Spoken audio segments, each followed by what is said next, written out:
Hey you, Henk here for GC. So the last couple of weeks there's been a lot to do around Battlefront 2, EA games and loot boxes in general. So I thought I might as well make a quick video since the next behind the scenes video is taking so long to produce. So let's jump right into it.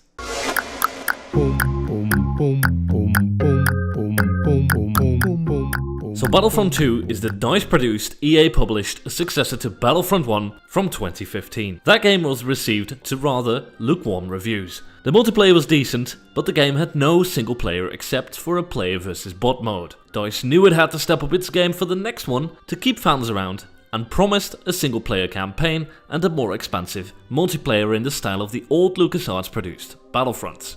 Things came to a head about a month ago. The new Battlefront 2 was released to EA Access subscriber members, and it appears that all is not well. The game is lootbox heavy, which seems to be a new EA Games policy since the Dead Space 3, Battlefield 4 era, which all featured plenty of microtransactions. In Battlefront 2, however, it seems EA has taken this policy a step further. It appears that during the EA Access release phase of the game, unlocking for example Darth Vader, which can be played as a hero in the game, takes about 60,000 credits or 40 in-game hours to unlock. Currently speaking, EA Games seems to have slashed the original number down to 15,000 credits, but the damage seems to have already been done. But if you think that's bad, it takes about another 4,500 in-game hours or the equivalent of around $2,100 US to unlock all the content in multiplayer in total. An absolutely insane amount of hours or money. So it seems that EA Games has completely jumped the shark when it comes to microtransactions. Gamers on Reddit wasted no time to launch a boycott, which at this time we are still supporting. That's why you're seeing Star Wars Battlefront 1 gameplay as opposed to Battlefront 2 in this video. I simply refuse to buy the game. A rumor appeared shortly after that EA Games had made Origin remove the refund button from its online store. However, it appears this is not true, as Origin hasn't had a refund button in several years. The service was however set upon by hordes of angry gamers wanting to cancel their pre-orders via either their chat functionality or via email or phone. And having worked in a call center myself, I must say I certainly sympathize with Origin's support staff. EA Games has pretty much been declared the worst company to currently exist by Redditors, resulting in plenty of hilarious memes and funny images. But all of this still had serious real-world implications for EA Games. Not only has the boycott caused the game to drop severely in both US and UK and other international box charts,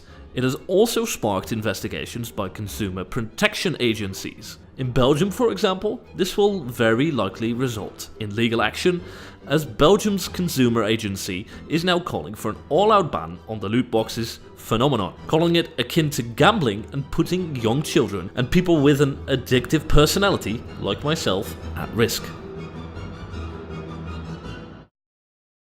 Okay, that's not really true. I don't have an addictive personality, I just choose to spend a lot of money, I guess. Now I can understand you must be wondering how this impacts you.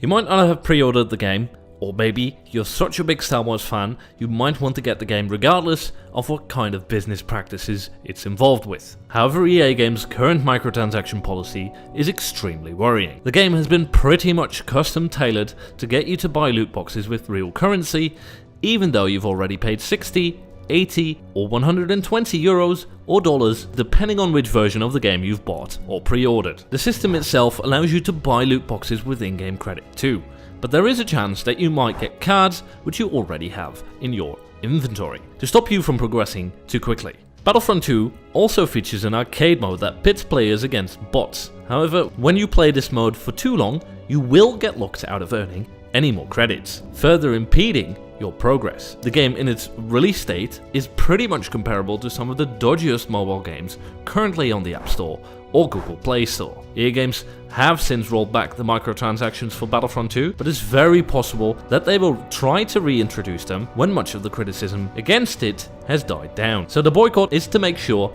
EA feels the financial repercussions and that other companies won't try things like these in the near future. Rumor also has it that Disney has since gotten involved to prevent further damage to the Star Wars franchise. That is being caused by the fallout surrounding Battlefront 2. So currently it is hard to say if microtransactions will even return at all. And more microtransaction problems could arise soon. With a patent, Activision took on a system that would escalate microtransactions in video games even further. The patent describes a system where players would be pitted against enemies with a certain item that would make killing you easier. When a game ends, you would be presented with a screen that tells you exactly which item it concerns and giving you the option to buy it as well. If you choose to buy the item, the game will automatically put you in a game where you would absolutely destroy the opposition with the newly acquired item, which is very worrying for a multitude of reasons. This patent being employed as an actual system in a video game